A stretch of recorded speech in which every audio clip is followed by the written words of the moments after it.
নিরামিষ পনিরের এই রেসিপিটা যদি একবার বানিয়ে খান তো বারবার খেতে মন চাইবে। খুব সহজেই কম উপকরণ ব্যবহার করে একদম ঘরোয়াভাবে বানিয়েছি আজকের রেসিপিটা। নমস্কার বন্ধুরা, ভাই বোনের হেসেল ঘরের সবাইকে স্বাগত। আজ আমি বানাবো টমেটো পনির। ভিডিওটি কেউ স্কিপ করবেন না, পুরো ভিডিওটি দেখার জন্য অনুরোধ রইল। আজকের রেসিপিটার জন্য আমি এখানে 200 গ্রাম পনির নিয়েছি। এবার পনিরগুলোকে আমি ছোট ছোট পিস করে কেটে নেব।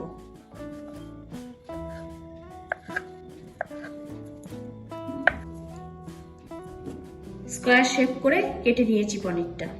আর নিয়েছি দুটো টমেটোগুলো আমি কেটে নেব।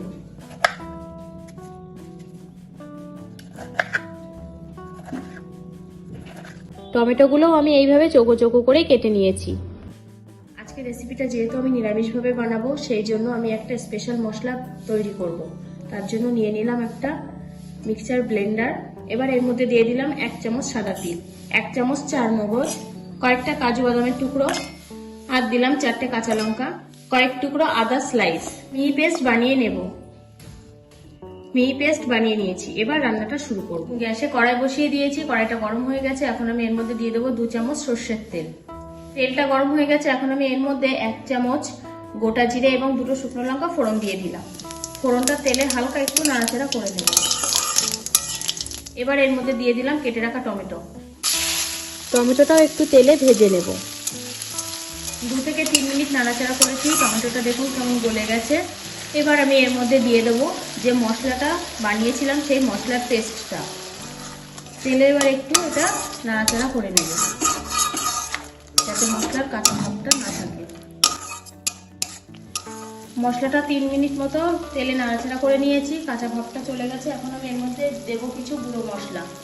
প্রথমে দিলাম 1/4 চামচ কাশ্মীরি লঙ্কার গুঁড়ো, 1/2 চামচ হলুদ গুঁড়ো, 1/4 চামচ জিরে গুঁড়ো, 1/4 চামচ ধনে গুঁড়ো, 1/4 চামচ গোলমরিচ গুঁড়ো, আর দিয়ে দিলাম 1/2 চামচ লবণ। সবকিছু তেলে ভালোভাবে কষিয়ে দিই।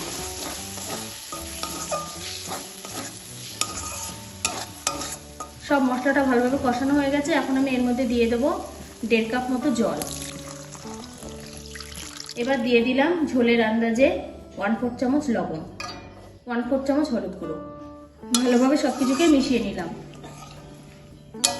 ঝোলটা ফুটতে শুরু করেছে। এখন আমি এর মধ্যে দিয়ে দেবো কেটে রাখা পনিরগুলো।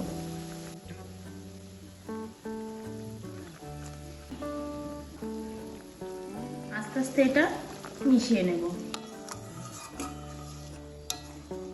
10 মিনিট মতো এবার এটা রান্না করে দেবো।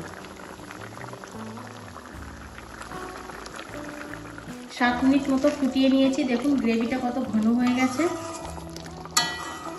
এবার আমি এর মধ্যে দিয়ে দেব কয়েক টুকরো টমেটো। এটা আমি ওই টমেটো থেকেই সরিয়ে রেখেছিলাম, স্কিপ করে গেছি, দেখাতে পারিনি। এটা আমি এখন দিয়ে দিলাম। হালকাভাবে এটা নেড়ে দেব। এবার দিয়ে দেবো 1/4 চামচ চিনি। যেহেতু টমেটো ব্যবহার করা হয়েছে অনেকটাই টক টক ভাব হতে পারে, সেই জন্য আমি একটু চিনি ব্যবহার করি। আর দিয়ে দিলাম 1 চামচ ফ্রেশ ক্রিম। সব কিছু ভালোভাবে মিশিয়ে নেব। আবারও 5 মিনিট মতো রান্না করে নিয়েছি। দেখুন গ্রেভিটা একদমই কমে গেছে আর কত ঘন হয়ে গেছে। রান্নাটা আমার পুরোপুরি কমপ্লিট হয়ে গেছে। আমি এবার গ্যাসটাকে অফ করে দিলাম। যে সকল বন্ধুরা আমার ভিডিওটি এতক্ষণ দেখলেন অথচ লাইক কমেন্ট করেননি, তাদের কাছে আমার অনুরোধ, একটা লাইক ও কেমন লাগলো আজকের রেসিপিটা কমেন্ট করে জানাবেন। কিন্তু যদি আজ প্রথম আমার ভিডিওটি দেখে থাকেন তাহলে আমার চ্যানেলটিকে সাবস্ক্রাইব করে আমার পরিবারের পাশে থাকুন। আজ তাহলে এই পর্যন্ত। দেখা হচ্ছে পরের কোনো নতুন রেসিপিতে।